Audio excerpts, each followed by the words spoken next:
और इनके नेतृत्व में यहाँ पर जितने भी पिता तुल्य बुजुर्ग बैठे हैं, हमारी माताएं हैं, युवान साथी हैं, सबसे पहले मैं अपना क्रांतिकारी इस्तकबाल आपका यहाँ पर स्वागत करता हूँ।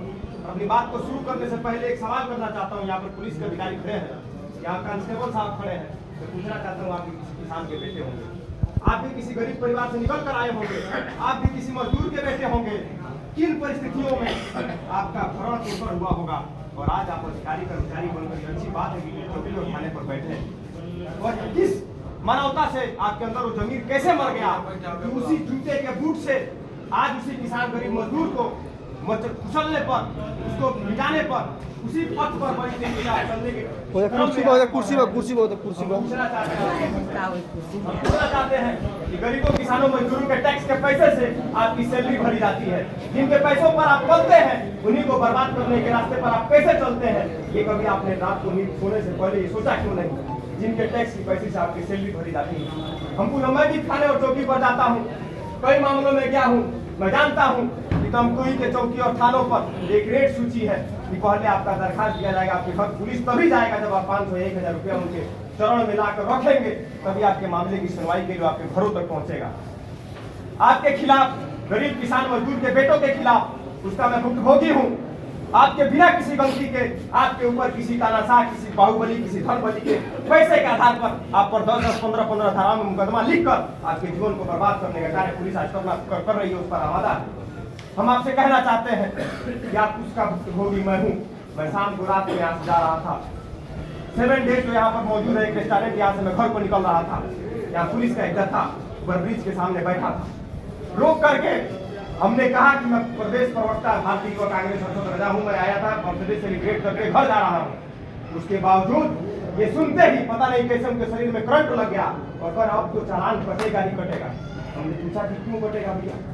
यहाँ तो 3-3 लोग बैठकर आपके सामने से गुजर रहे हैं, मैं सिंगल एक अकेला इकलौता हूँ, गाड़ी पर बैठ के जा रहा हूँ, शायद कुर्ता पैंट पहन के आप रोक किए हैं, चालान काटने के लिए मजबूर हो गए। हमारी बातें हुई, हमने विधायक जी से भी बात कराया, इन्होंने कहा कि तुम वहां से चले जाओ, इनका हिसाब किताब अगले दिन होगा। इन्होंने चालान काटा और इनसे एक बार कहना चाहता हूँ कि इसी तमकुही राज में मछली मंडी से, सरकारी हॉस्पिटल से, जगह जगह बाजार से बाइक रोज उठ जाता है, मोबाइल चोर मोबाइल छीन के लेकर भाग जाता है, सीसीटीवी फुटेज आपके सामने पहुंचता है। उस अपराधी, उस चोर को पकड़ने में आप नाकाम हो जाते हैं और एक सीधे साधे इंसान को पकड़ करके किस दबाव में, किसकी तिजोरी भरने के लिए आप चालान काटते हैं, किसकी तिजोरी भरने के लिए? और बड़े मजेदार बात यह है कि हर रोज कोई ऐसा दिन बाकी नहीं है कि जब उत्तर प्रदेश से बिहार की ओर शराब माफियाओं का शराब न पहुंचता हो।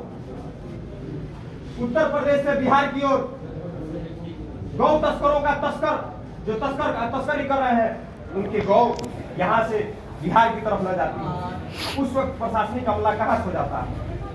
उस वक्त आप क्यों नहीं उनको पकड़ के जेल के सलाखों के अंदर डालते हैं? और जैसे ही एक गरीब आदमी किसी बाजार से गाय खरीद कर लाता है, जो दलबल की स्थिति में होती है, जो बच्चा देने की स्थिति में होती है, उसको जबरन पकड़ के आप मुकदमा लीजिए, जेल भेज देते हैं। आप गरीबों और मजदूरों को दबाना बंद कर दीजिए, वरना ये लड़ाई तो अभी तहसील से शुरू हुई है, ये कब नेशनल हाईवे जाम तक की व्यवस्था में चली जाए ये शायद आपको अंदाजा नहीं होगा।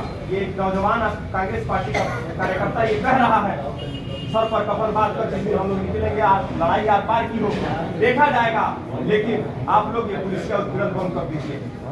हाथ जोड़कर निवेदन है, आप भी गरीब परिवार से निकले हैं, आप भी किसान के बेटे हैं, मजदूर के बेटे हैं, हम भी एक मजदूर के पुत्र हैं, मजदूर की गरीबी किसानी का दर्द समझते हैं, उसको आप लोग समझिए। आप लोगों को बैठाया गया है कि गरीबों के साथ न्याय करें, आपको बैठाया गया है कि आप किसानों की आवाज बने, दबे कुचलों की आवाज बने, आप उनकी मदद करें। लेकिन आप लोग ऐसा नहीं कर रहे हैं, आपसे उससे इतर उनको दबाने का प्रयास कर रहे हैं। हाथ जोड़कर विनती है, निवेदन है कि उसको बंद करें, वरना ये लड़ाई कब नेशनल हाईवे तक पहुंचेगी उसका अंदाजा आपको नहीं होगा। और ये कांग्रेस के कार्यकर्ता किसी से डरते नहीं, पहला बात मैं बता दूं, किसी से डरने वाले नहीं है। आपके लाठियों से और आपके गोलियों से कांग्रेस कार्यकर्ता डरते नहीं है। आपकी जिस दिन लाठी होगी उस दिन ये सर होगा और जिस दिन आपकी गोली होगी उस दिन सीना होगा, देखा जाएगा जो भी होगा इस मौके पर होगा। इन्हीं चंद बातों के साथ मैं अपनी बातों को विराम देता हूँ। जय हिंद, जय भारत, जय कांग्रेस।